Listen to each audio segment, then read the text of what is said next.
नमस्कार, मैं हूं आपके साथ सोनम राय। स्वागत है हमारे खास कार्यक्रम में। प्रधानमंत्री नरेंद्र मोदी ने अयोध्या के राम मंदिर के शिखर पर औपचारिक रूप से भगवा ध्वज फहराया। आपको बता दें कि इस मौके पर पीएम नरेंद्र मोदी के साथ साथ जो है आरएसएस प्रमुख मोहन भागवत और मुख्यमंत्री योगी आदित्यनाथ भी जो है मौजूद रहे। ऐतिहासिक ध्वजारोहण से ठीक पहले शेषवतार मंदिर में जो है पूजा अर्चना की गई। ध्वजारोहण धर्म ध्वज की जो है ऊंचाई 10 फीट की, लंबाई 20 फीट की है। तो इस पर एक चमकते सूरज की तस्वीर है जो भगवान श्री राम की चमक और वीरता का प्रतीक है। आपको बता दें कि मुख्यमंत्री योगी आदित्यनाथ ने संबोधन में कहा कि अयोध्या में राम जन्मभूमि मंदिर पर ध्वजारोहण एक यज्ञ की पूर्णाहुति नहीं बल्कि एक नए युग का शुभारंभ है। इस अवसर पर मैं प्रधानमंत्री मोदी और आरएसएस सर संघ चालक मोहन भागवत जो है उनका उत्तर प्रदेश सरकार और उत्तर प्रदेश वासियों की ओर से हृदय से अभिनंदन करता हूं। आरएसएस प्रमुख मोहन भागवत ने कहा कि हम सबके लिए एक सार्थकता का दिन है। वहीं प्रधानमंत्री मोदी ने कहा कि आज अयोध्या नगरी भारत की सांस्कृतिक चेतना के एक और बिंदु की साक्षी बन रही है। आज संपूर्ण भारत और विश्व राममय है। ये ध्वज संतों की साधना और समाज की सहभागिता की सार्थक परिणति है। साथियों, आने वाली सदियों और सहस्त्र शताब्दियों तक ये धर्म ध्वज प्रभु राम के आदर्शों और सिद्धांतों का उद्घोष करेगा। ये धर्म ध्वज आह्वान करेगा, सत्यमेव जयते नानृतम, यानी जीत सत्य की ही होती है, असत्य की नहीं। ये धर्म ध्वज उद्घोष करेगा, सत्यम एक पदम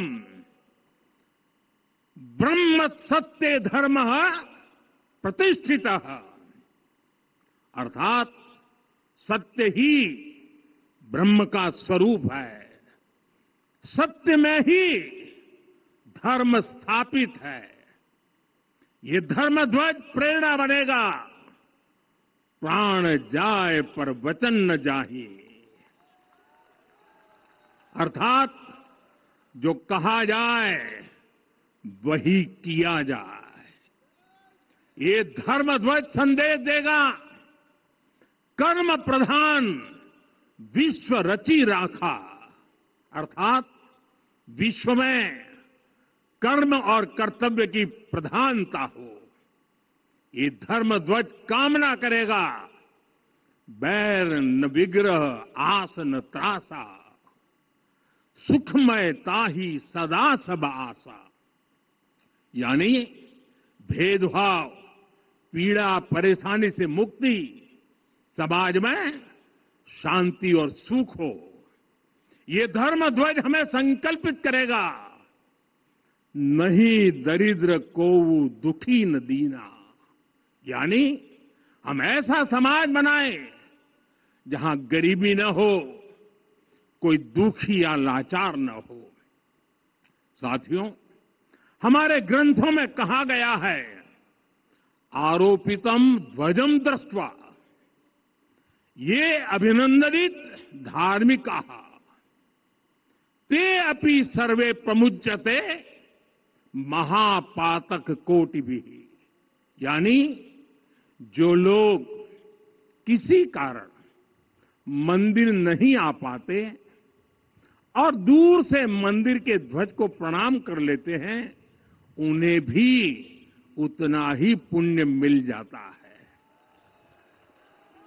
साथियों, ये धर्म ध्वज भी इस मंदिर के ध्येय का प्रतीक है। ये ध्वज दूर से ही रामलला की जन्मभूमि के दर्शन कराएगा और युगों युगों तक प्रभु श्री राम के आदेशों और प्रेरणाओं को मानव मात्र तक पहुंचाएगा। साथियों, मैं संपूर्ण विश्व के करोड़ों राम भक्तों को इस अविस्मरणीय क्षण की, इस अद्वितीय अवसर की हार्दिक शुभकामनाएं देता हूं। मैं आज उन सभी भक्तों को भी प्रणाम करता हूं, हर उस दानवीर का भी आभार व्यक्त करता हूं जिसने राम मंदिर निर्माण के लिए अपना सहयोग दिया। मैं राम मंदिर के निर्माण से जुड़े हर श्रमवीर, हर कारीगर, हर योजनाकार, हर वास्तुकार, सभी का अभिनंदन करता हूं।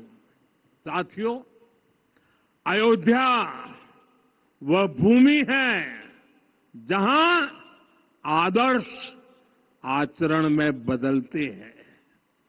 यही वह नगरी है जहां श्री राम ने अपना जीवन पथ शुरू किया था।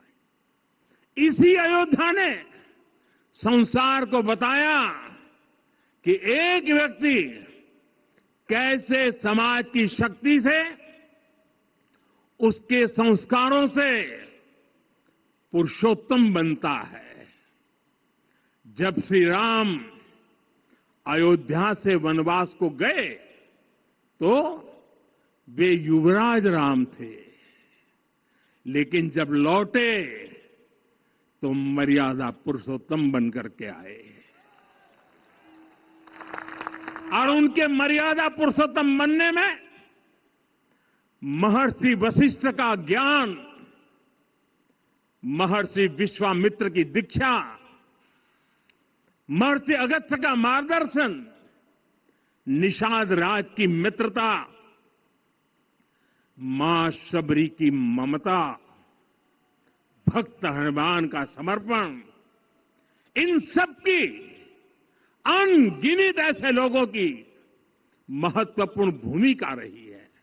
साथियों, विकसित भारत बनाने के लिए भी समाज की इसी सामूहिक शक्ति की आवश्यकता है।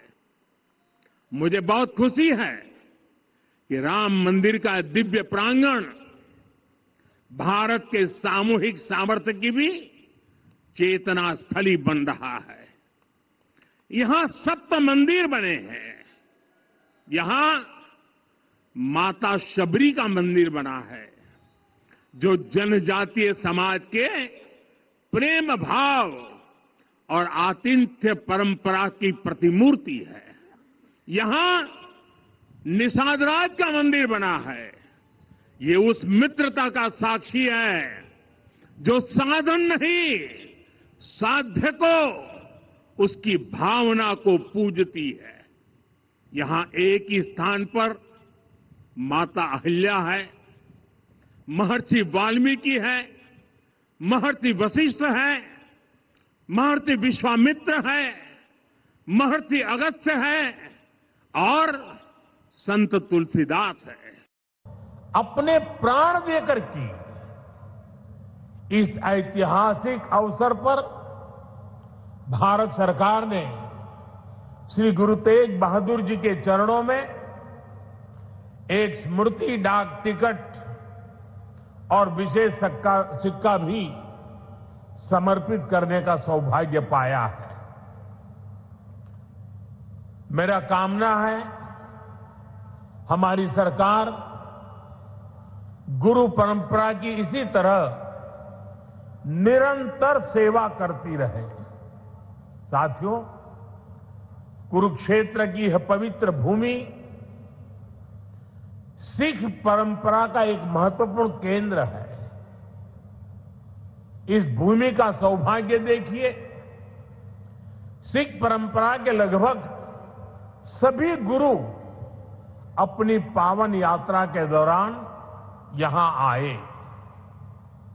जब 9वीं पातशाही श्री गुरु तेग बहादुर जी इस पवित्र भूमि पर पधारे तो उन्होंने यहां अपने गहन तप और निर्भीक साहस की छाप छोड़ी थी। साथियों, श्री गुरु तेग बहादुर जी जैसे व्यक्तित्व इतिहास में बिरले ही होते हैं। उनका जीवन उनका त्याग, उनका चरित्र बहुत बड़ी प्रेरणा है। मुगल आक्रांताओं के उस काल में गुरु साहब ने वीरता का आदर्श स्थापित किया। हम सब जानते हैं कि श्री गुरु तेग बहादुर जी के शहीद होने से पहले क्या हुआ था। मुगल आक्रांताओं के उस काल में कश्मीरी हिंदुओं को जबरन धर्मांतरण किया जा रहा था। इस संकट के बीच पीड़ितों के एक दल ने गुरु साहब से सहयोग मांगा। तब से गुरु साहब ने उन पीड़ितों को जवाब दिया था कि आप सब औरंगजेब को साफ साफ कह दें, यदि श्री गुरु तेग बहादुर इस्लाम स्वीकार कर लें तो हम सब इस्लाम धर्म अपना लेंगे। साथियों, इन वाक्यों में श्री गुरु तेग बहादुर जी की निडरता, उसकी पराकाष्ठा थी।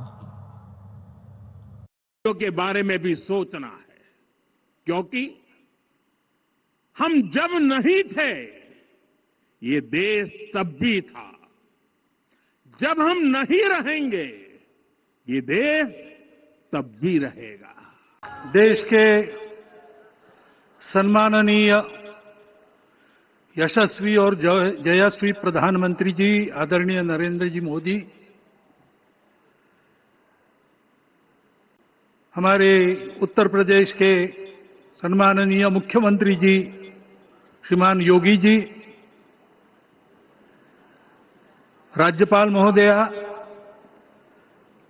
मंचस्थ सभी मान्यवर, उपस्थित सज्जन, माता भगिनी,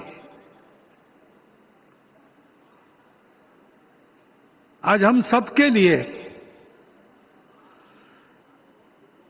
एक सार्थकता का दिवस है। इतने लोगों ने सपना देखा, इतने लोगों ने प्रयास किए, इतने लोगों ने अपने प्राण अर्पण किए। आज उनकी स्वर्गस्थ आत्मा तृप्त हुई होगी। आज वास्तव में अशोक जी को वहां शांति मिली होगी।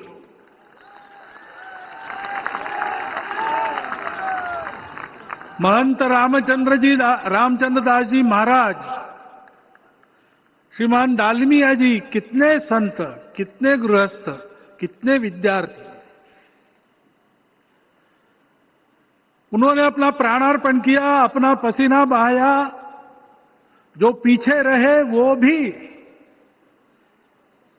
रोज ये इच्छा मन में व्यक्त करते रहे कि मंदिर बनेगा बनेगा, बन गया। और आज उस मंदिर निर्माण की शास्त्रीय प्रक्रिया पूर्ण हो गई, ध्वजारोहण हो गया, राम राज्य का ध्वज जो कभी अयोध्या में फहराता था और संपूर्ण विश्व में अपने आलोक से सुख शांति प्रदान करता था, वो ध्वज आज फिर से नीचे से ऊपर चढ़ता हुआ और अपने शिखर पर विराजमान होता हुआ हमने अपनी आंखों से देखा है, इसी देह में देखा है। ध्वज प्रतीक होता है। इतना ऊंचा ध्वज चढ़ाना कितना समय लगा आप जानते हैं। मंदिर बनने में भी समय लगा, 500 साल छोड़े तो भी 30 साल तो लगे ही। उस मंदिर के रूप में हमने कुछ तत्वों को ऊपर पहुंचाया है।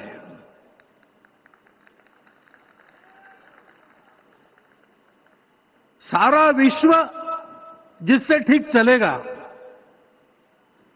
अपने व्यक्तिगत जीवन, पारिवारिक जीवन से लेकर तो सृष्टि जीवन तक सबका जीवन जिससे ठीक चलेगा, वो धर्म, उस धर्म का प्रतीक भगवा रंग, वह इस ध्वज का रंग है। ये धर्म ध्वज है। इस धर्म ध्वज पर रघुकुल का प्रतीक कोविदार वृक्ष है। वैसे रूप देखा जाए तो कचनार जैसे लगता है, और जो खोजी लोग हैं वो खोज कर कह रहे हैं कि मंदार और पारिजात दो वृक्षों का एक तरह से संकर है। दोनों वृक्षों के गुण, ये दोनों वृक्ष देव वृक्ष कहलाते हैं। दो देव वृक्षों के गुणों का समुच्चय ये वृक्ष है, और ये वृक्ष उस रघुकुल की सत्ता का प्रतीक है।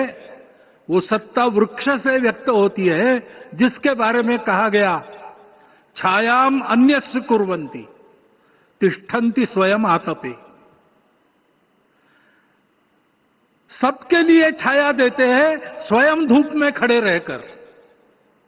फलान्यपि परार्थाय, फल स्वयं उगाते हैं, दूसरों के लिए बांट देते। इस अवसर पर अपनी गरिमामयी उपस्थिति से इस संपूर्ण कार्यक्रम के गौरव को बढ़ाने वाले हमारे विचार परिवार के मुखिया आदरणीय सरसंघ चालक जी का भी मैं सभी राम भक्तों की ओर से हृदय से स्वागत और अभिनंदन करता हूं।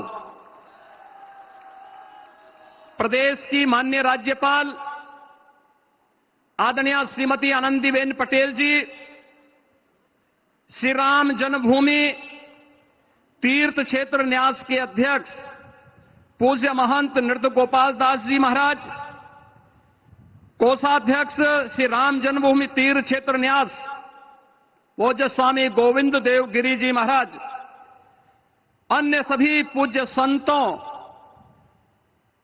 और आप सभी उपस्थित अतिथियों का इस आयोजन में हृदय से स्वागत करता हूं, अभिनंदन करता हूं।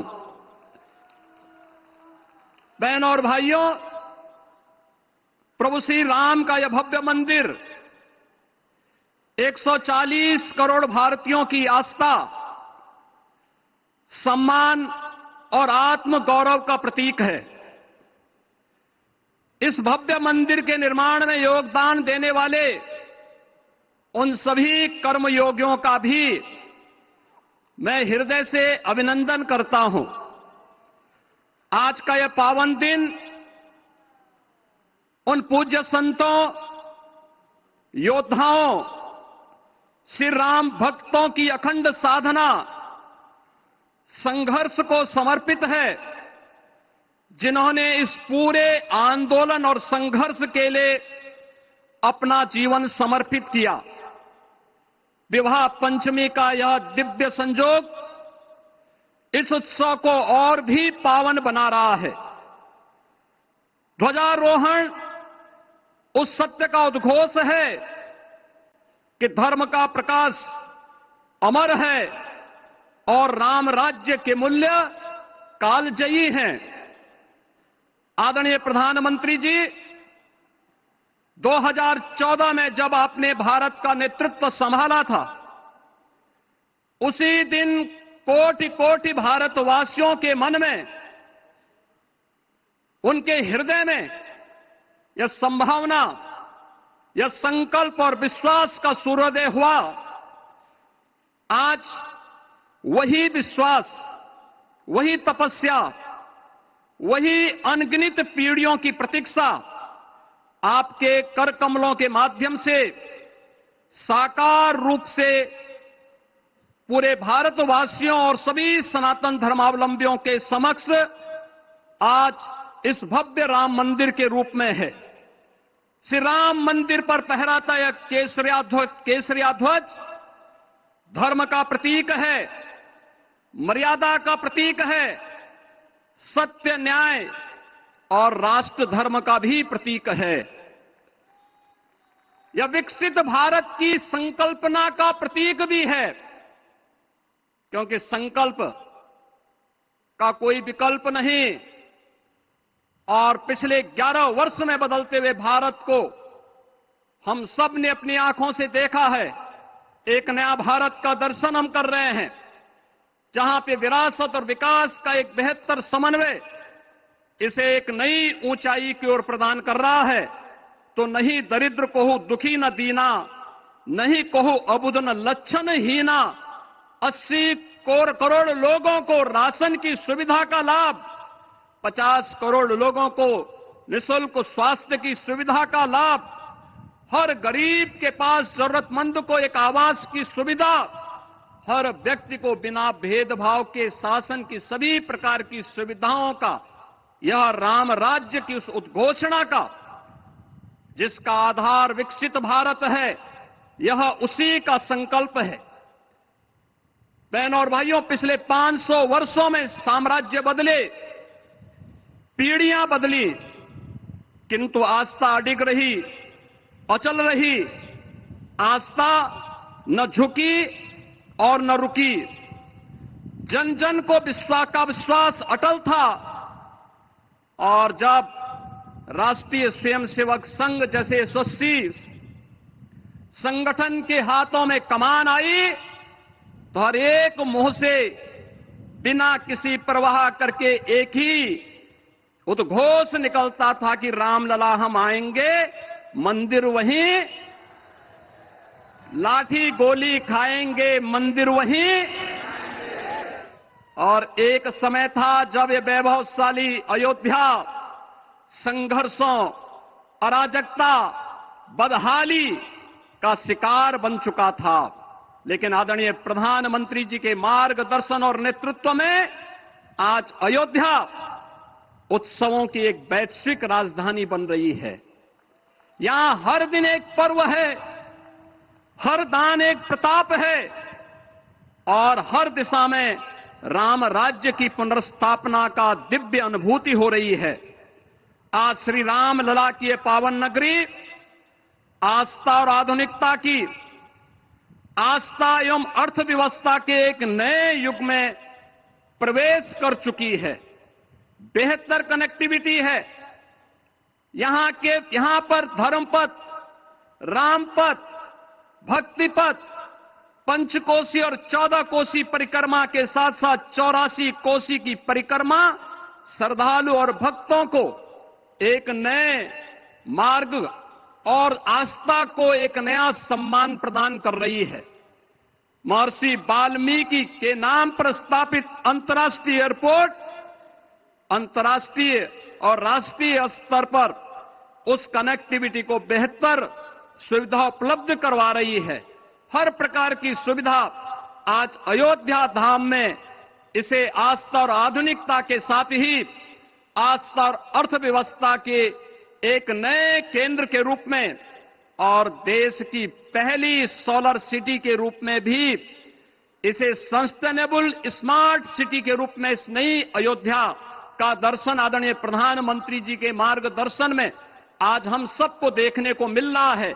आज का यह दिन हम सबके लिए, हर भारतवासी के लिए, हर सनातन धर्मावलंबी के लिए आत्म गौरव का दिन है, राष्ट्र गौरव का दिन है। इस अवसर पर अपने व्यस्ततम दिनचर्या से आदरणीय प्रधानमंत्री जी ने इस कार्यक्रम में समय निकाल करके प्रभु श्री राम के भव्य मंदिर में इस केसरिया ध्वज का आरोहण स्वयं अपने कर कमलों से किया है। मैं इस अवसर पर उनका हृदय से आभार व्यक्त करते हुए अभिनंदन करता हूं, स्वागत करता हूं आदरणीय सरसंघ चालक जी का और अन्य सभी सम्मानित अतिथियों, पूज्य संतों, आप सभी राम भक्तों का मैं हृदय से स्वागत और अभिनंदन करते हुए अपनी वाणी को देता हूं विराम। जय जय श्री राम। फिलहाल हमारे खास बुलेटिन में इतना ही। नमस्कार।